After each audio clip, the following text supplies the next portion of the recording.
राष्ट्रीय राजमार्ग स्थित नियति हॉस्पिटल लगातार सुर्खियों में बना रहता है। इसमें चिंता का विषय यह है कि ये सुर्खियां इस हॉस्पिटल की बेहतर चिकित्सा सेवा को लेकर नहीं बल्कि आए दिन होने वाले विवाद हैं।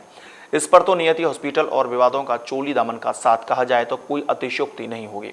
इस हॉस्पिटल में इलाज के लिए आने वाले मरीज और तीमारदारों के साथ कभी इलाज के लिए तो काफ़ी अधिक खर्चा तो कभी खर्चे के अनुरूप सुविधा न मिलने को लेकर के नोक-झोंक आम बात हो चुकी है। कभी कभी तो यही बातें बड़े बड़े झगड़े का रूप लेती हैं, जिसके निपटारे को लेकर के कभी पुलिस तो कभी जन प्रतिनिधियों तक को हस्तक्षेप करना पड़ता है।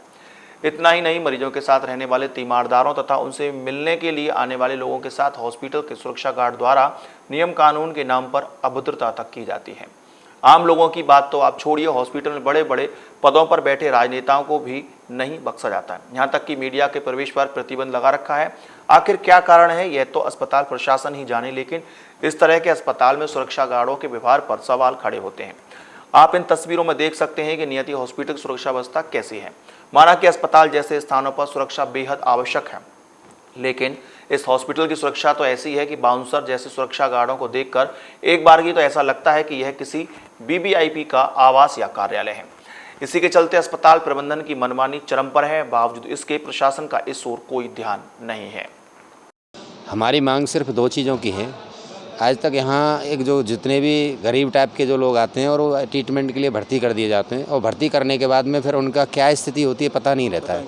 उनको क्या ट्रीटमेंट दिया गया, हमने पूछा कि भाई इनको आपको हॉस्पिटल में आपके यहाँ एडमिट करने के बाद में हमारे पेशेंट को क्या ट्रीटमेंट दिया, ना उसका कोई बिल है या उसका चार्ट होता है, मीनू होता है कि इसमें आज हमने फलानी चीज़ दी है, ढेकी चीज़ दी है। कोई भी किसी भी तरीके का रेस्पॉन्स नहीं है।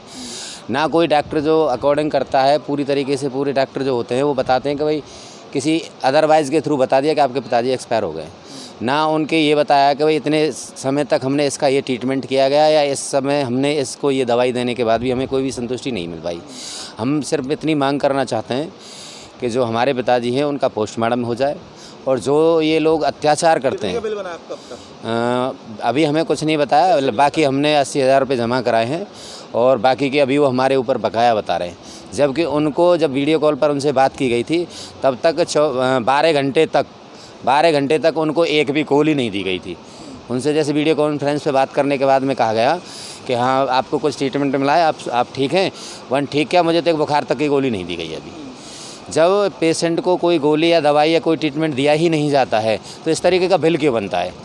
आखिर जो वैसे जो लोग होते हैं ये उन पे दूसरे लोगों पे दबाव बनाते हैं, दबाव बना करके भय बनाते हैं, कहते हैं कि हम तुम्हारे खिलाफ़ कार्रवाई कर देंगे। उल्टे सीधे उसमें चौथ वसूली करना, हंगामा करना, इस तरीके की बदसलूकी से पेश आते हैं। उन्होंने गुंडे टाइप के स्टाफ पाल रखा है।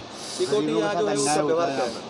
ये यहाँ जो सिक्योरिटी है वो सिक्योरिटी सही तरीके से कोई आदमी बताता है कि भाई यहाँ आपके पिताजी हैं, यहाँ आपका क्या है, या कोई भी परिवारीजन यहाँ है, ऐसा कुछ नहीं बताते हैं। वो दबंग टाइप के लोग हैं। लगभग 100-150 का स्टाफ इनका केवल सिक्योरिटी का है, वो अभद्रता से पेश आता है। इसकी हमारे पास सीसीटीवी फुटेज वगैरह सारी चीज़ें हम चाहते हैं, रिकॉर्डिंग भी है।